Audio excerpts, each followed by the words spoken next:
lugar y después reconciliación con nuestros hermanos. Pero si revisamos la historia, veremos que la Iglesia siempre enfrentó dificultades en este aspecto. ¿Por qué? Porque somos humanos.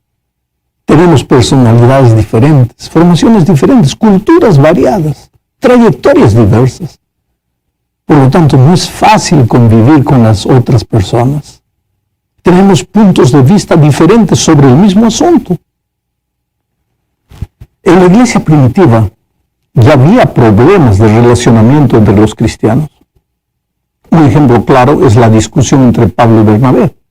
Dos santos hombres, ambos fueron usados por Dios, pero ambos tenían opiniones diferentes con relación a un mismo punto, en este caso con relación a Juan Marcos, un joven discípulo. En el primer viaje, Juan Marcos había abandonado la misión, entonces Pablo creía que ya no valía la pena darle una segunda oportunidad. Bernabé, por el contrario, creía que sí, que se le debía dar una otra oportunidad al joven discípulo. Y ambos discutieron. Y no solo discutieron, sino que cada uno siguió el viaje por diferente rumbo. Bueno, los años pasaron y Pablo vio que se había equivocado. Juan Marcos aprovechó la oportunidad y se agarró a esa oportunidad que se le dio por segunda vez. Y entonces Pablo, años después, refiriéndose a Juan Marcos, dice que le era útil para el ministerio. Pero años atrás no pensaba así y las relaciones fueron quebradas. Ahora, ¿qué hace el Espíritu Santo? Reata las relaciones rotas, cura heridas emocionales abiertas por palabras dichas inoportunamente. El Espíritu da una nueva oportunidad, enseña a perdonar, a ser tolerante, a confiar en la persona que falló. En fin, no es humano vivir sin discutir, pero no es divino vivir sin arreglar las dificultades creadas por las discusiones. ¿Quieres ver otro ejemplo de relaciones quebradas que fueron curadas por el Espíritu Santo en la iglesia primitiva? Bueno, ese es el caso de Onésimo y Filemón. Y esta es la segunda parte de nuestro estudio. Onésimo era esclavo de Filemón y huyó a Roma. Allí se encontró con Pablo en la prisión y fue evangelizado. ¿Y qué hace el evangelio, entre otras cosas? Ya lo dijimos, reconcilia, reata las relaciones rotas, cura las heridas. Entonces Pablo le pide a Onésimo que regrese a Colosas, donde vive Filemón. Filemón era hijo en la fe de Pablo, y Pablo le escribe una carta que se le envía con el propio Onésimo. En esa carta hay algunos principios que deben ser tenidos en cuenta. El primer principio lo encontramos en el versículo 5, que dice: porque oigo del amor y de la fe que tienes hacia el Señor Jesús y para con todos los santos. Este principio enseña que no existe verdadero amor ni verdadera fe si no estás bien con los hermanos. El amor y la fe del cristiano no son asuntos de teoría, sino asuntos de vida práctica. El segundo principio, Filemón solo tiene un capítulo, está en el versículo 12. Dice: el cual vuelvo a enviarte, tú pues recíbele como a mí mismo. Este principio segundo nos enseña que el verdadero cristianismo derriba las barreras de las diferencias. No hay más libre ni esclavo, no hay rojo ni blanco, pobre o rico. Nadie se siente superior a nadie. Todos son iguales. Vamos al tercer principio que está en el versículo 19. Y si en algo te dañó o te debe, ponlo a mi cuenta. Yo, Pablo, lo escribo de mi mano, y yo lo pagaré, por no decirte que aún tú mismo te me debes también. Este tercer principio establece que no hay relaciones curadas sin arreglar el pasado. Lo que se debe necesita ser pagado. La restitución es parte del Evangelio. Por eso Cristo murió en la cruz. Nosotros no podíamos pagar nuestra deuda. Entonces Él la pagó por nosotros.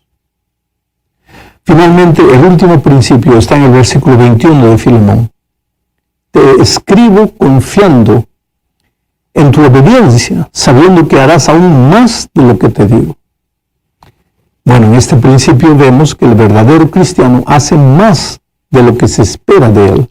Camina siempre la segunda milla. Harás más de lo que te digo, afirma Pablo. La tercera parte de este estudio nos lleva a pensar en la iglesia como un cuerpo. Dios nos hizo a todos diferentes uno del otro. Distribuyó dones. No para que exista competencia, sino para que exista cooperación. En la cooperación, diversos dones se juntan para un mismo objetivo. En la competición, en la competencia, diversos dones luchan para probar que uno es mejor que el otro. La competencia es humana, la cooperación es divina. En la mente divina, ningún ser humano debería ser completo en sí para aprender a vivir en interdependencia y desarrollar el espíritu de cooperación. Así fue con Adán y Eva. Ellos eran de cierta manera incompletos para completarse juntos. Y la iglesia también es así. Existen las manos, existen los pies, el corazón, el pulmón, todos los otros miembros del cuerpo. Nadie es mejor que el otro, nadie es superior ni inferior. A veces los miembros que más aparecen no son los que más trabajan, y los que más trabajan casi nunca aparecen. Piensa en los ojos, por ejemplo. ¿Una persona podría vivir sin ojos? Creo que sí. ¿Pero podría vivir sin riñones? Claro que no. Y sin embargo tú vas a ver que muchas personas andan con la foto de sus ojos, pero no con la foto de sus riñones. ¿Entiendes lo que te digo? No siempre el que más trabaja, más aparece. Bueno, en la vida es así. Así también es en la iglesia. Pero una de las evidencias de que la iglesia está siendo reavivada es que no existen celos. Nadie se pone triste porque en la hora de los agradecimientos no mencionaron su nombre. O porque no lo eligen para ir a la plataforma. Cada uno sirve feliz dentro de su área de actuación, a pesar de que nadie perciba lo que está haciendo. A pesar de que nadie le agradezca nunca por su esfuerzo. Vamos ahora a la cuarta parte. Hablemos del perdón. Este es un asunto delicado, porque mucha gente confunde perdón con permisividad. Una cosa es perdonar y otra cosa es permitir que alguien te siga destruyendo. Pero vamos por partes.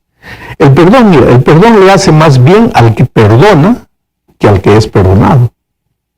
Lo voy a decir de otro modo. El rencor, el resentimiento, el odio, o como lo quieras llamar, te hace más mal. Hace más mal al que lo abriga que a la persona a quien está dirigido. El rencor o el resentimiento son un veneno poderoso que destruye el depósito donde es guardado. Por lo tanto, además de no ser cristiano, no es inteligente guardar rencor. Y como Dios desea que seamos felices y vivamos sanos, entonces nos pide que perdonemos. Solo que el perdón no es un fruto del esfuerzo humano, es un fruto del Espíritu. Por tanto, cuanto más cerca vivas de Jesús, el perdón aparecerá como fruto maduro en tu vida.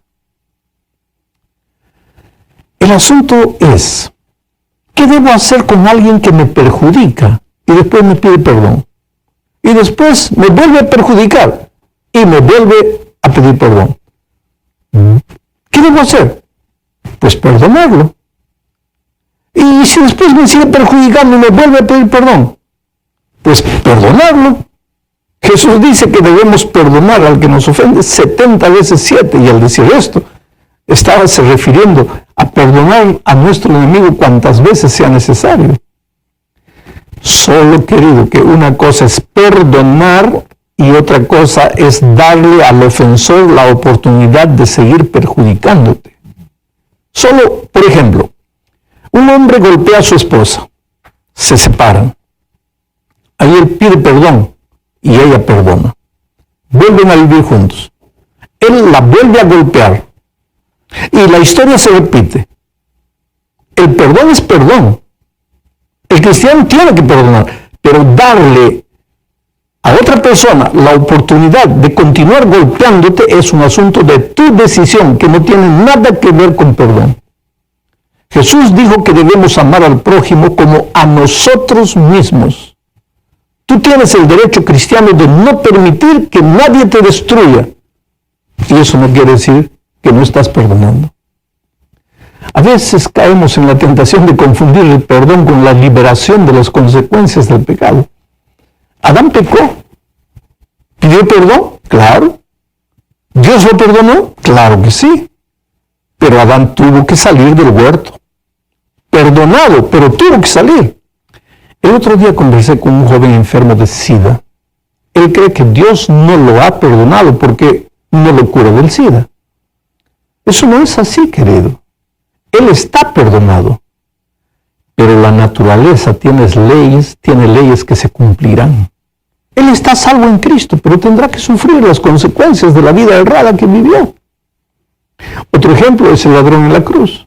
¿Dios lo perdonó? Claro que sí, con seguridad, pero tuvo que morir. Bueno, pero aparte de todo esto, el perdón es una evidencia de que el Espíritu de Dios toma el control de la vida de su iglesia. Debemos permitir que Él haga en nosotros tanto el querer como el hacer por su buena voluntad. Y entonces llegamos al fin de este comentario. El asunto aquí es la resolución de conflictos entre los miembros de la iglesia. Leamos Mateo capítulo 18, versículos 15 al 17. Por tanto, si tu hermano peca contra ti, ve y repréndele, estando tú y él solos. Si te oyere, has ganado a tu hermano. Mas si no te oyere, toma aún contigo a uno o dos, para que en boca de 2 o 3 testigos conste toda palabra. Si no los oyere a ellos, dilo a la iglesia. Y si no oyere a la iglesia, tenle por gentil y publicano. No voy a comentar mucho sobre este asunto, porque creo que los pasos que Jesús recomendó que se den en la solución de un conflicto, no necesitan mucho comentario, están allí de manera clara. Habla con él, si no, él no quiere, lleva 2 o 3 testigos, y si él no acepta, entonces llévalo para la iglesia. Ahora, lo que sí voy a decir es que la raíz de cualquier problema no resuelto es el corazón no convertido. Un corazón no convertido difícilmente dejará que el Espíritu Santo trabaje.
El Espíritu habla, clama, suplica. El Espíritu convence del pecado.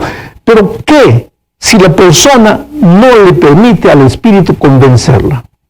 Y ese es un problema frecuente en la iglesia.